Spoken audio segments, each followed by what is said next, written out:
Despite what you were seeing all over the internet, Israel is actually winning the war in Gaza and Lebanon. There's some amazing new developments in this regard we're going to talk about.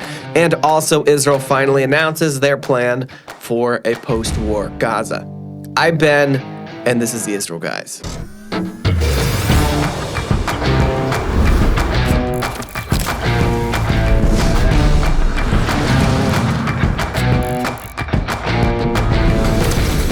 Welcome back to the Israel Guys, where we believe that in a world of Jew hatred and anti-Israel propaganda, you should have a direct connection to the land and people of Israel. Thank you for joining us once again now here in 2024. If you haven't yet, now is a fantastic time to subscribe to our channel here at the Israel Guys for lots of videos about the land and people of Israel, and follow us on other social media platforms as well.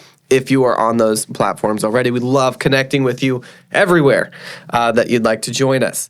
Breaking news yesterday on media in Israel. Hezbollah has withdrawn its troops. There's a report. I have not seen this officially confirmed, but there's a report that Hezbollah is withdrawing its troops to a 2 to 3 kilometer distance from the Israeli border. This comes on the heels of several months of soft aggression and constant fear of escalation with Hezbollah. In Israel, Israel had evacuated a lot of communities on the border, on the northern border with Hezbollah, with Lebanon, to the tune of about 80,000 Israelis. One of the biggest evacuations in Israeli history. This is something that's not talked about a whole lot, but because of this constant aggression by Hezbollah and a constant fear that Hezbollah will invade Israel to the tune of a massive, massive invasion that they are capable of pulling off, Israel has evacuated many communities on their northern border. And so this is fantastic news, probably for those communities, that Hezbollah is withdrawing, creating a buffer zone in between Israel and Lebanon. Why are they doing this? To put it quite frankly, Israel's been pressuring them very severely. Israel and the United States have been pressuring them recently to make this happen. Israel's Defense Minister Yoav Gallant said on Thursday that time was running out for Hezbollah to find a diplomatic solution. He said Israel had an obligation to return northern residents to their homes. And this is because Hezbollah keeps lobbing missile after missile after missile over Israel's border, indiscriminately targeting civilians. Just the other day, they hit a Orthodox church and set a trap for the rescuers that came to rescue I think it was the priest that got injured in that attack. This is proof that strength does work. Israel has been hitting Hezbollah back very hard while trying to maintain, avoiding an full-scale assault into Lebanon. They've been hitting them back very hard and have been making it very clear in recent weeks that their time is running out, and Hezbollah is responding. They're responding by pulling back. Because as of right now, it seems that Hezbollah does not want to get into a full-scale shooting war with Israel, a full-scale invasion with Israel, because they are seeing the success that Israel is having in Gaza. They're seeing the success, and they know that if they were to get into a full-scale shooting attack with Israel, what would happen to them? And they don't want that to happen. They want to live. They want to survive. They want to live to fight another day. Iran, I believe, is also getting very wary of this. Hezbollah is a massive, very important chess piece on their board of destroying Israel. Hezbollah is one of their biggest pieces on their chessboard, one of their most important pieces. It's their queen, so to speak. And if Hezbollah attacks Israel right now, they know that Hezbollah will be bombed back into the Stone Age, and they will lose that very important chess piece. They would rather save Hezbollah for another day when they can get the surprise attack on Israel and carry out a more effective attack. Whether that is sometime in the near future or sometime in the next 10 years, we do not know that. Israel has to do that calculus to determine if it's worth them doing some form of a pre-invasion to take out Iran's queen before their queen takes out Israel. So they're the ones that have to make that calculation. We don't know, where they are in that calculus right now.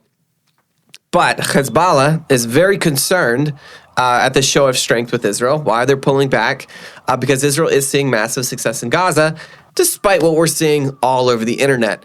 I want to read you a little bit of my Twitter thread from this morning, some quotes of the stuff that is going around, just the massive insanity that is going around in regard to Israel's ground invasion into Gaza. This is quote, so the famous IDF and Netanyahu ground invasion is all farce and zero results for the Israeli government.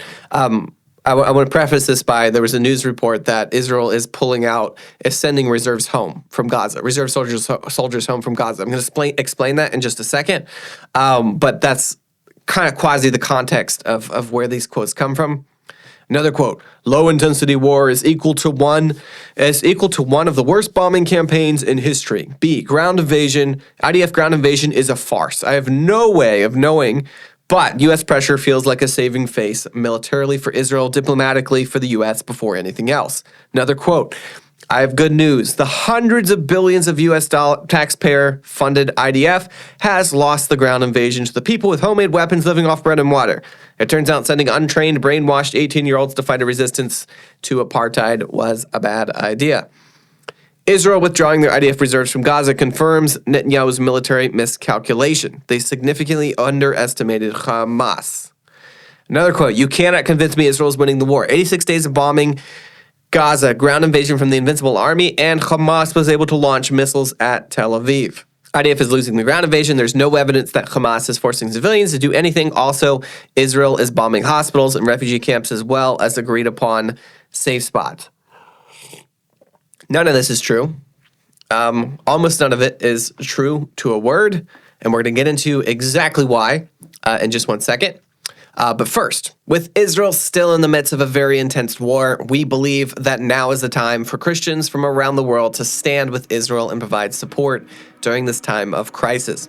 We here at the Israel Guides and Hayuval started Operation Ittai with the goal of airlifting vital supplies and critical equipment to the communities in Judea and Samaria, ensuring they stay protected during this time of crisis and beyond. We are bringing things like protective vests, helmets, thermal drones, night vision goggles, binoculars, flashlights, security gates, security equipment, food for those in need, and more. Now is the time for people from around the world to stand up with one voice and equip and defend Israel's biblical heartland, ensuring that a situation like the attacks from Gaza that happened on October 7th will never happen in Judea and Samaria. Please join us if there's ever a time to show your support for the nation of Israel. It is now. We are asking for your financial support of the communities in Judea and Samaria for their continued security. Go to OperationIttai.com or click on the link in the description below. So none of those tweets are true. In northern Gaza, Israel's seen a lot of success. That's where they focused at the beginning, was in northern Gaza. That was where their first invasion really targeted. They moved a lot of Gazan civilians down south. So they've seen a lot of success there. They're in the middle of mopping up currently and reorganizing and kind of figuring out what the next stage looks like, switching out units. In central Gaza, the fighting is still extremely fierce above ground and below ground. But guys, remember that this is war. I cannot cease to be surprised by the amount of people on the internet and that I talk to on a daily basis that do not realize that war is war. It just blows my mind that we completely forget what war looks like. Guys, if you're having trouble understanding what's happening in Gaza right now, go watch documentaries from World War II. Go watch some of the reality of World War I, of wars that we used to fight, of these wars that used to happen. We've gotten so soft in the West that we completely forgot what war is. When there's an evil that needs to be eradicated by a country, when they go to eradicate that evil, terrible things happen. It's what war is. We used to understand this. We used to understand that when you went into war, no matter how good of an army you were, civilians died, enemy soldiers died, houses were destroyed, your soldiers died, there were casualties. Like, all these things are really basic things, but around the internet, people pop up and are like, whoa, Israel took casualties, they're losing. Israel lost 200 soldiers in a war. How terrible. The great empire is being brought to their knees by Hamas, by a rabble band of whatever. I don't want to hear it. Hamas is an army of 30 to 40,000 well-trained soldiers, entrenched in a civilian population, entrenched in one of the densest areas in the world, and entrenched in apartment buildings and kindergartens and hospitals, and with a massive, elaborate network of underground tunnels that are booby-trapped out the wazoo. that they have all kinds of, anti-tank equipment and, ground-to-air equipment, all kinds of things. And Israel went in to take out Hamas. And this is war. This is terrible war. But tanks get hit. Soldiers get killed. Soldiers get blown up in IEDs. This stuff happens no matter how good of a military that you are. So Israel's focusing a lot in central Gaza right now. The fighting is extremely fierce, above ground and below ground. Lots of videos coming out in that regard. They are now starting to switch their focus towards more of southern Gaza, where it's a massive military hub for Hamas. Hamas has kind of moved from north to south. Israel's driven them south. It's believed that's where most of the hostages are right now, in tunnels further south. So Israel is shifting their focus further south. And they've also been in this war for a couple of months now, so they're in the midst of kind of reorganizing, figuring out how they're going to take this for the long haul. Israel said this is going to take many more months, possibly years to finish this project, so they're preparing for that. A lot of reserves that have been in Gaza for a long time are being sent home currently, and new units are coming in to take their place. Israel's trying to figure out how to keep their economy going in the midst of the war, meaning, a lot of people have to be sent home. Some of the burden is going to switch to more special forces units. It looks like Israel might be kind of switching to a more low intensity kind of war, meaning, relying more on aerial bombing and special forces units to carry this out, and kind of allowing the bulk of their reserves to go home, to get back to their jobs, to their families. And also, by sending some reserve units home now, they're preparing for later on in the year, if this thing is still going, to be able to have soldiers to switch back out that aren't exhausted, that can keep this fight going. This is very much a continuing process. Israel is not done. They're not beaten. They're not being sent home, with their tail between their legs. Israel's lost about 200 soldiers. I don't have the exact number right in front of me, but just under, I think, like 185 or something, which is tragic and terrible. And I think about those families almost every single day that have lost these soldiers, because they're people that we know, personally, family of people that we know personally, a good few of them. But in the grand scheme of things, losing less than 200 soldiers in an all-out urban warfare war, and some of this horrific warfare is not bad. It's not bad casualties. Israel's doing a fantastic job protecting their own soldiers and their own civilians, and also protecting Gazan civilians as well. Israel just announced their plan for a post-war Gaza, which is tremendous. A lot of people have been wondering what they're planning to do in this regard. They're adamant, of course, that Hamas cannot rule in Gaza again, of course.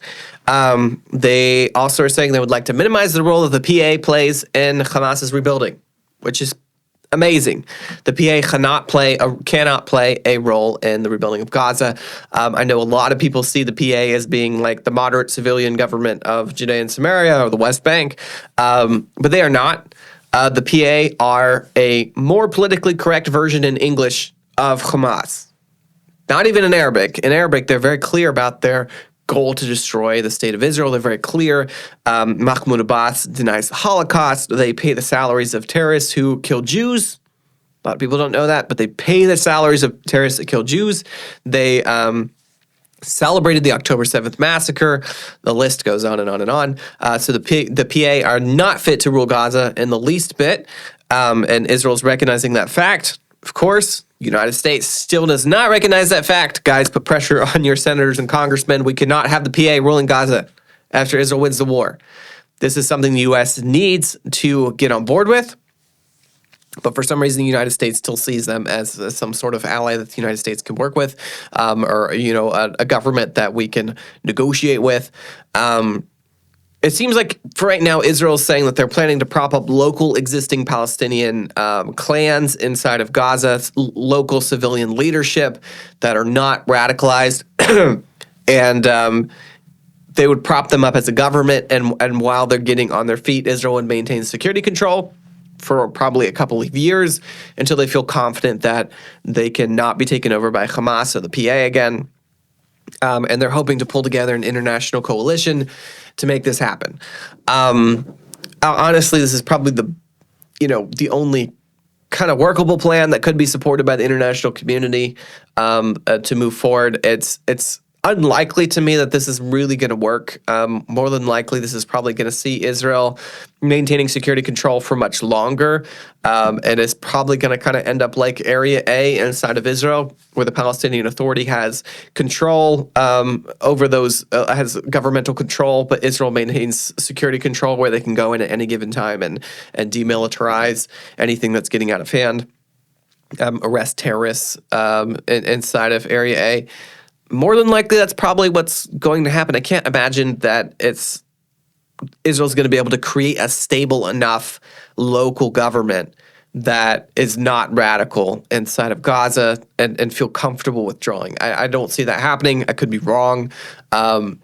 Gaza is very much like we've seen, and the civilian population works hand in glove with Hamas. Like there's very little difference between Hamas and the civilian population. So this is a complicated. Israel's going to have to work this out over the next 10, 15 years, but life is complicated. There's a lot of things that Israel's going to have to work out, and that's just the way it is. Guys, don't forget to check out Operation Ittai. The link is down in the description below. Show your support for the communities in Judea and Samaria, Israel's biblical heartland. Don't forget to subscribe, get the conversation going down below. As always, tune out the fake news and tune into what is actually happening here in the land of Israel. We'll be back every day, Monday through Friday, with your direct connection to the land and people of Israel.